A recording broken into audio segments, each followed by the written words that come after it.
মা মহামায়া সদায় আমাৰ লগত আছে লগতে আৰু হনুমান বাবাটো জাগৃত আছে চিৰঞ্জীৱী আছে হনুমান বাবা যদি সদায় আমি নাম ল'ম স্মৰণ ল'ম তেতিয়াহ'লে হনুমান বাবাই আমাৰ মনৰ যিমানকেইটা দুখ আছে যিমানকেইটা দুখ বেদনা চিন্তা অভাৱ অভিযোগ সেইবোৰ হনুমান বাবাই আমাক মানে কৃপা কৰিব আৰু মংগলত আমাক নিবৰ কাৰণে সদায় জাগৃত থাকিব আৰু তৎপৰ থাকিব হনুমান বাবাই যদি আমাক সহায় কৰিবলৈ যদি তৎপৰ থাকে তেতিয়াহ'লে আমি চিন্তা কৰিবলগীয়া একো কাৰণেই নাই আমি নিজৰ কাম কৰিব লাগিব যে আমি গৃহস্থ ঘৰত আমি গৈ পেলাই যে আমি হনুমান চলিচাৰ হৈ আমি প্ৰকাশ কৰিব লাগিব হনুমান চলিচাৰ হনুমানৰ জীৱনৰ কাহিনী কি তাত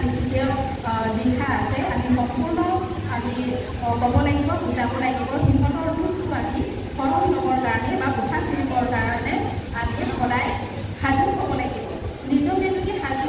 যদি কৰিব নোৱাৰিলে আমি বেলেগৰ সমস্যাও আমি সমাধান কৰিব নোৱাৰিম এতিয়া শ্ৰেষ্ঠটো হৈছে ধৰ্ম আৰু কৰ্ম আমি ভগৱানক বিশ্বাস শ্ৰদ্ধা ভক্তি কৰিব লাগিব ইয়াৰ লগত আমি কৰ্ম কৰিব লাগিব ধৰ্ম আৰু কৰ্ম যদি আমি দুটা কাম যদি দিনাখন এটা লগতে যদি আমি কৰোঁ তেতিয়াহ'লে আমাৰ কিছুমান জীৱনৰ সমস্যা অভাৱ অভিযোগৰ পৰা আমি মুক্তি পাম সেইটো মই অনুৰোধ কৰিছোঁ আপোনালোকে যদি ক'বলগীয়া যদি আকৌ বহুতেই আছে তেতিয়াহ'লে আপোনালোকে দেৰি নকৰিব ভাল কাম